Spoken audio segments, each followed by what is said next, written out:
നമസ്കാരം. ഓർമ്മയുണ്ടാകുമല്ലോ, കഴിഞ്ഞ മാർച്ച് മാസം 18-ാം തീയതി നിയമസഭയിൽ ചോദ്യം, ജൂലൈ 18-നുള്ളിൽ ഗേറ്റ് തുറക്കുമെന്ന് ഉത്തരം. ശൈലജ കമന്ററി ആരംഭിക്കുന്നു.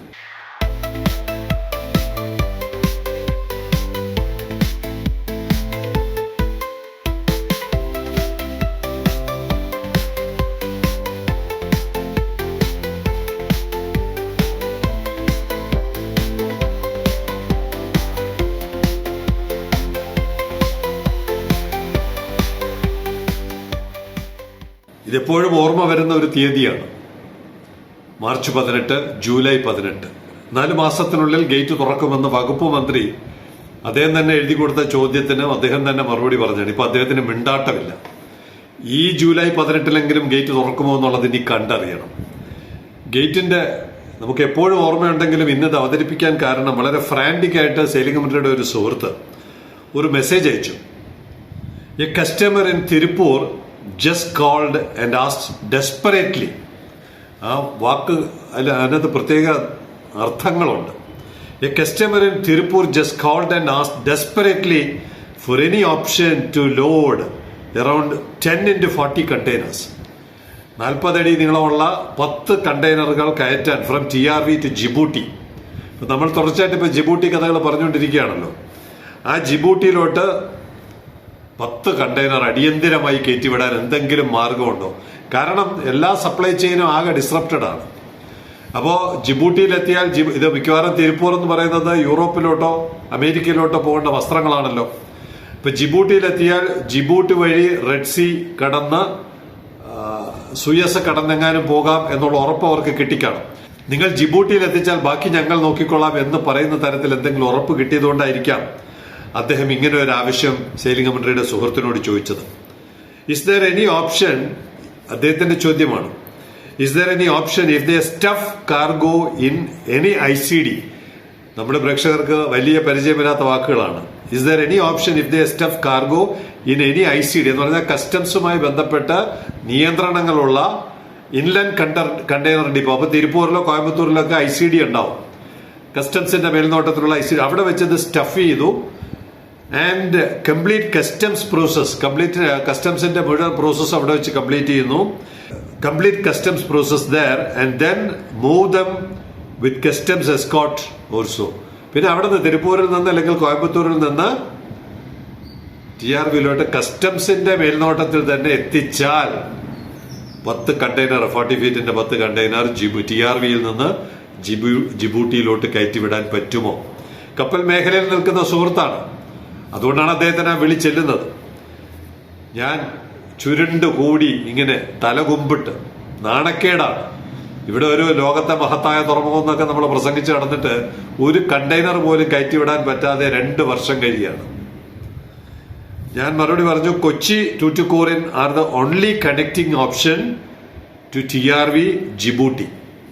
ജിബൂട്ടി പോകണമെന്നുണ്ടെങ്കിൽ നിലവിൽ നമ്മൾ കണ്ടുകൊണ്ടിരിക്കുന്നതാണല്ലോ, കൊച്ചിയിൽ കൊണ്ടുപോവുക, അവിടെ നിന്ന് കയറ്റി TRVയിൽ ഇറക്കുക, TRVയിൽ നിന്ന് അടുത്ത ജിബൂട്ടി, അല്ലെങ്കിൽ നേരെ തൂത്തുക്കുടി കൊണ്ടുപോവുക, അവിടെ നിന്ന് TRV കൊണ്ടുവരിക, TRVയിൽ നിന്ന് നേരെ ജിബൂട്ടി. ഇത് മാത്രമേ നിലവിൽ ഓപ്ഷൻ ഉള്ളൂ എന്ന് ഞാൻ മറുപടി നൽകി.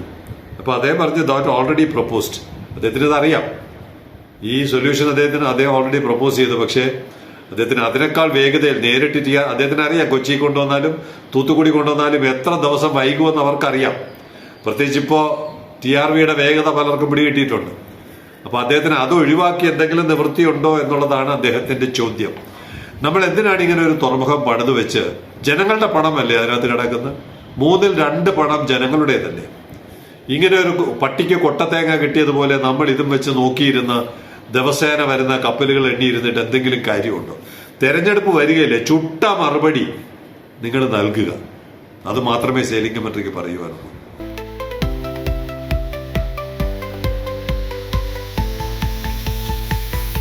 ജിബൂട്ടി കഥ പറഞ്ഞപ്പോ ആദ്യമായിട്ട് TRVയിൽ ആദ്യമായിട്ട് യമനിൽ നിന്ന് ഒരു കപ്പൽ ഇപ്പൊ എത്തി. കെയ്റോ പിരമിഡ് യമനിലെ എയ്ഡൻ എന്ന് പറയുന്ന പോർട്ടിൽ നിന്ന് 3/3/26 തിരിച്ച് 11-ാം തീയതി ഇവിടെ വന്നു, 12-ാം തീയതി പ്രവേശിച്ചു. GFS ആണ് ഉടമ, കപ്പൽ ഓപ്പറേറ്റ് ചെയ്യുന്ന കമ്പനി GFS ആണ്. പക്ഷേ എവർഗ്രീൻ ആണ്. ആദ്യമായിട്ട് ഒരു എവർഗ്രീൻ കപ്പൽ വന്നു എന്ന് വേണമെങ്കിലും പറയാം. ഇതിനു മുമ്പ് എവർഗ്രീൻ വന്നിട്ടുണ്ടെന്നൊരു സംശയമുണ്ട്. നേരത്തെ എവർഗ്രീന്റെ ചാർട്ടറിംഗിലായിരുന്നു ഈ കപ്പൽ ഓടിക്കൊണ്ടിരുന്നത്, കെയ്റോ പിരമിഡ്. അതുകൊണ്ട് അവർ ആ പേര് മാറ്റിയിട്ടില്ല. ഇപ്പോഴും GFSന്റെ കപ്പൽ എവർഗ്രീന്റെ പേരിൽ തന്നെയാണ് വന്നിരിക്കുന്നത്. അങ്ങനെ ഒരു കപ്പൽ ഇപ്പോൾ നമ്മുടെ ബെർത്തിലുണ്ട്. ആദ്യമായിട്ടാണ് യമൻ എന്ന് പറയുന്ന രാജ്യത്തിന്റെ പോർട്ടായ ഏഡനിൽ നിന്നും ഒരു കപ്പൽ വന്നിരിക്കുന്നത്. അപ്പോൾ റെഡ് സീയിലോട്ട് പോകുന്നതിന് വളരെ സുഗമമായ ഒരു പാതയും ഒരു നെറ്റ്വർക്കും TRV ബിൽഡപ്പ് ചെയ്ത് കഴിഞ്ഞു എന്നുള്ളതിന്റെ സൂചനയാണ് ഈ കപ്പൽ. അടുത്തത് നമ്മുടെ ഹോർമോസ് ഇമ്പാക്റ്റ് ആണ്. മയൂരി നാരി എന്ന് പറയുന്ന ഒരു കപ്പൽ പലതവണയും നമ്മുടെ ഫ്രണ്ടിൽ കൂടി പോകുന്നത് ട്രാക്ക് ചെയ്യുമ്പോൾ കാണാറുണ്ട്. അപ്പൊ ആ പേര് തന്നെ നാരി എന്ന് പറയുമ്പോൾ അറിയാമല്ലോ, നമ്മുടെ സഹോദരിമാരാണ്. അപ്പൊ മയൂരി നാരി, അപ്പൊ ഒരു മലയാളം പേര് എങ്ങനെയാണ് ഈ കപ്പലിന്? അപ്പം അദ്ദേഹം നോട്ട് ചെയ്തിട്ടുണ്ട് തായ്ലൻഡിന്റെയാണ് കപ്പൽ. ആ കമ്പനിക്ക് പല പേരുകളുണ്ട്. ആ കപ്പലിന് കഴിഞ്ഞ ദിവസം മിസൈലേറ്റു. വളരെ ദാരുണമായ, നമ്മുടെ നെഞ്ചത്ത് വാളുകൊണ്ട് കുത്തുന്ന പോലുള്ളതാണ് എനിക്ക് ആ കപ്പലിന്റെ മിസൈലേറ്റ ഭാഗം കണ്ടപ്പോൾ തോന്നിയത്. എന്റെ നെഞ്ചിൽ വാള് കയറിയതുപോലെ തോന്നി. മയൂരി നാരി തായ് ഫ്ലാഗ്ഡ് 12ാം ദിവസത്തെ യുദ്ധത്തിന്റെ 12ാം ദിവസത്തിലെ കോൺഫ്ലിക്റ്റിലെ വിക്റ്റിമാണ്. മിസൈൽ അടിച്ചു, തീ പിടിച്ചു, ക്രൂവിനെയും ഒക്കെ എങ്ങനെയോ രക്ഷപ്പെടുത്തി. ഒമാന്റെ വടക്കുള്ള കടലിലാണ്. ഇപ്പോ വരേണ്ടിയിരുന്നത് ദുബായ് ആങ്കറേജിൽ നിന്ന് വരികയായിരുന്നു. ദുബായ് ടു INIXY എന്ന് പറഞ്ഞ നമ്മുടെ കണ്ട്ല പോർട്ടാണ്. ദുബായിൽ നിന്ന് കണ്ട്ല പോർട്ടിലോട്ട് വരുന്ന വഴിക്കാണ് അടികിട്ടിയത്. ഹൃദയഭേദകമാണ് ആ കാഴ്ച. അതോടൊപ്പം തന്നെ വൺ മെജസ്റ്റി, എന്ന് പറഞ്ഞാൽ അറിയാമല്ലോ, നമ്മുടെ ഇവിടെ അവർ അന്വേഷണത്തിന് വന്നിരുന്നു, ജാപ്പനീസ് കമ്പനിയാണ്. വൺ മെജസ്റ്റിയുടെ കപ്പൽ 6724 TU ഉള്ള കപ്പലിനും മിസൈൽ അറ്റാക്ക് അടിച്ചു. ജബലലിയിൽ നിന്ന് മുണ്ട്രയിലോട്ട് വരാനിരുന്ന, നമ്മുടെ ഇങ്ങോട്ട് എന്ന് പറഞ്ഞാൽ ഗൾഫിൽ നിന്നല്ല ഇങ്ങോട്ടാണല്ലോ വരുന്നത്, ഇങ്ങോട്ട് വരേണ്ടിയിരുന്ന കപ്പലാണ്. അതിനും അടികിട്ടി. അവിടെ ആകെ സംഘർഷമാണ് ഇപ്പോൾ. But if the conflict evolves into a prolonged regional war, the risk shifts from supply shock to macroeconomic damage. വലിയ തോതിലുള്ള സാമ്പത്തിക ദുരന്തം ഉണ്ടാക്കാൻ പോകുന്നതാണ് ഗൾഫ് യുദ്ധം എന്നുള്ള വിലയിരുത്തലും അതോടൊപ്പം നമുക്ക് വായിക്കാൻ കഴിയുന്നുണ്ട്. ഇപ്പോൾ തന്നെ ഞാൻ മീൻ വാങ്ങാൻ പോയപ്പോൾ അവർ പറഞ്ഞു ശനിയാഴ്ച ഒന്നും ഇനി മീൻ വരത്തില്ല, ബോട്ടുകൾക്ക് പോകാൻ ഡീസൽ കിട്ടുമോ എന്ന് ഉറപ്പില്ല, മീൻ വരവ് കുറവാണ്. മാക്രോ മാത്രമല്ല, മൈക്രോ ഇക്കണോമിക്സിൽ പോലും അടികിട്ടി തുടങ്ങുന്നതാണ് ഗൾഫ് യുദ്ധം നൽകുന്ന സംഭാവന.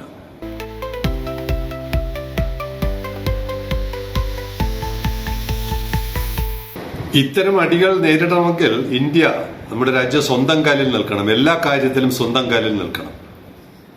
ഇവിടെ ചൈനയും ഹോങ്കോങ്ങും ഒക്കെ മെത്തനോൾ കപ്പലുകൾ ഇറക്കിക്കൊണ്ടിരിക്കുകയാണ്. നമ്മളും അത്തരം ബദൽ ഫ്യൂവലിലൂടെ കാർ ഓടിക്കാനും ട്രെയിൻ ഓടിക്കാനും വിമാനം ഓടിക്കാനും ഒക്കെ ശ്രമിച്ചില്ലെങ്കിൽ വല്ലവരുടെയും ദയയ്ക്ക് വേണ്ടി നമ്മുടെ ജനങ്ങളെ വിട്ടുകൊടുക്കേണ്ടി വരും. The world's first methanol dual fuel powered, world's first ആണ്.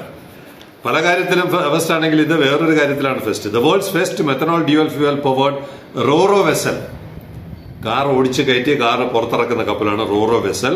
CM ഹോങ്കോങ് എന്നാണ് കപ്പലിന്റെ പേര്. Successfully completed its inaugural green methanol bunkering operation in Hong Kong. ഹോങ്കോങ്ങിലാണ് ആദ്യമായിട്ട് നടക്കുന്നത്. പല രാജ്യങ്ങളും നടന്നതുപോലെ സിംഗപ്പൂർ, ചൈന, ജപ്പാൻ, റോട്ടർഡാം ഒക്കെ നടന്നതുപോലെ ഇപ്പൊ ഹോങ്കോങ്ങിൽ ആദ്യമായിട്ട് റോറോ വെസൽ മെത്തനോളിൽ ഇറക്കി. CMA-CGM, അടുത്ത CMA-CGM ആണ്. Complete first bio methanol bunkering in Shanghai. CMA-CGMന്റെ ഫസ്റ്റ് അവിടുത്തെ ഷാങ്ഹായിലുള്ള ആദ്യത്തെയാണ്. This newly delivered 13,000 TU biomethanol dual fuel container ship CMA-CGM Osmium പസഫിക്കിലാണ് അത് ഓടുന്നത്. ചൈനയിൽ നിന്ന് അമേരിക്കയിലോട്ട് പോകുന്നതാണ്. Will soon operate on the M2X service connecting Asia with Mexico. ആദ്യത്തെ റൂട്ട് മെക്സിക്കോയാണ്, പസഫിക് ക്രോസ് ചെയ്തുകൊണ്ട്. നമ്മൾ ഇതുപോലെ മെത്തനോൾ എന്ന് പറയുന്ന ഇന്ധനം നമുക്ക് മേൽക്കൈ നൽകും. ഈ സമയത്ത് വളരെ വളരെ ഗൗരവത്തോടെ ആ ഇന്ധനത്തെക്കുറിച്ച് നമ്മൾ പഠിക്കുകയും മനസ്സിലാക്കുകയും ചെയ്യണം. എന്തായാലും കൊല്ലം ആശ്രാമം KVUPSലെ കുട്ടികൾ 60ഓളം കുട്ടികൾ കാർഡ് എഴുതി. അതിൽ കാർഡ് എഴുതുക മാത്രമല്ല, ആ ടീച്ചർ അവിടെ വളരെ രസകരമായി അവരെ പ്രോത്സാഹിപ്പിക്കുന്നു. ആ മക്കളെ എഴുതിക്കോ, എല്ലാരും എഴുതിക്കോ.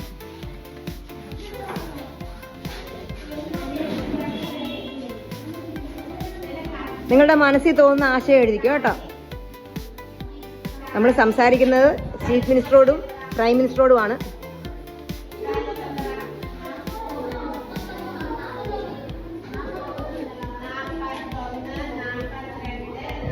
അത് കഴിഞ്ഞ് എഴുതിയ കത്ത് ഒരു മകൾ, കൊച്ചുമകൾ വായിക്കുകയാണ്.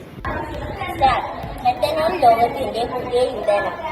മാലിന്യത്തിൽ നിന്നും വരുമാനം. പ്ലാസ്റ്റിക് ഉൾപ്പെടെ എല്ലാത്തരം മാലിന്യത്തിൽ നിന്നും മെത്തനോൾ ഉണ്ടാകുന്ന മെത്തനോൾ വിഴിഞ്ഞം വരുന്ന കപ്പലുകൾ നൽകാം. മണ്ണും ജലവും വായുവും സംരക്ഷിക്കുന്ന നാട് വൃത്തിയാകാം. ഒപ്പം വരുമാനം നേടാം.